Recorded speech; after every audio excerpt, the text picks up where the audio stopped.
Thought தான் வரணும், நல்ல உணர்ச்சிகள் தான் வரணும்னு சொல்லி நம்மளை வந்து டிசைட் பண்ணிட்டு அவசியம் இல்லை. அது நீங்கள் என்ன பண்ணணும்னா அது உங்களை கேட்காது, அது அது இஷ்டப்படி தான் வரும்.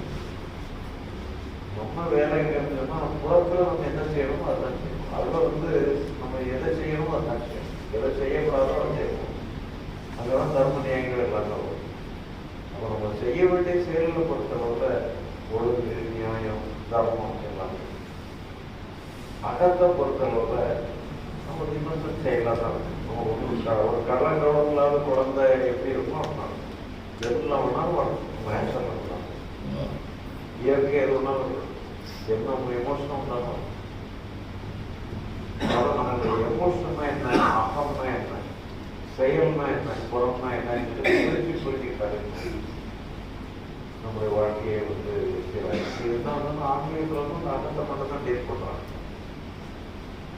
அகத்துல வந்து சுதந்திரம் ஆகிறது தான் லிபரேஷன் முக்கிய மோஷன்ற பேர். நமக்கு அங்க வேலையே இல்லைன்னு கண்டுபிடிக்கிறது ஞானம் சொல்லியிருக்காங்க. அந்த ஞானம் எடுத்துட்டாலும் சரி, லிபரேஷன் எடுத்துட்டாலும் சரி, நம்ம எமோஷனை பொறுத்தளவில், அகத்தை பொறுத்தளவில் நமக்கு எந்த வேலையுமே இல்லைன்னு கண்டுபிடிச்சிட்டோம்னா எல்லாமே சரியாயிடும். இதே மாதிரி தான் ஒருத்தர் கல்கத்தாவில் ஒரு காலேஜ், அதில் வந்து நம்ம தமிழ் நமக்கு வெளியே படிக்கிறாரு. அதில் படித்து முடிச்சோம்னா அவங்கள ஒரு சர்ச்சில் பாதிரியாராக போடுவாங்க. இந்த பாதிரியாரங்களை உருவாக்குற ஒரு கல்லூரி. இப்போ இவருக்கு வந்து பிரசன்னம் பண்ணுறதுக்கு ட்ரைனிங் கொடுப்பாங்க.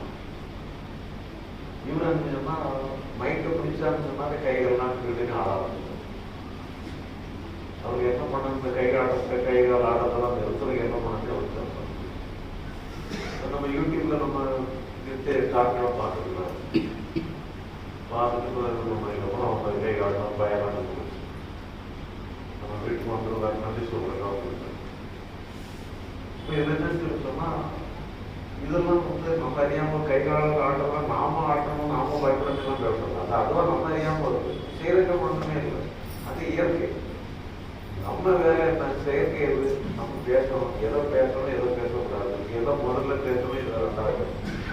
நம்ம வேலை என்னன்னா செயலில் தான் நம்ம பண்ணுறோம். இதெல்லாம் வந்து ரியாக்ஷன் ஏதோ வகையில் நமக்கு வந்து நம்ம அறியாமல் நம்ம இயல்புக்கு தகுந்த மாதிரி ஒரு பயம் வருது, நடந்ததுன்னா நம்ம இயல்புல இருந்து வெளிப்படும், நம்ம இயற்கையிலிருந்து வெளிப்படும். அந்த பக்கம் நீங்கள் தெரிஞ்சு அதை ஒழுங்குபடுத்த முடிஞ்சு போராடுனீங்கன்னா அது உங்களுடைய எதிர்காலம் பார்த்து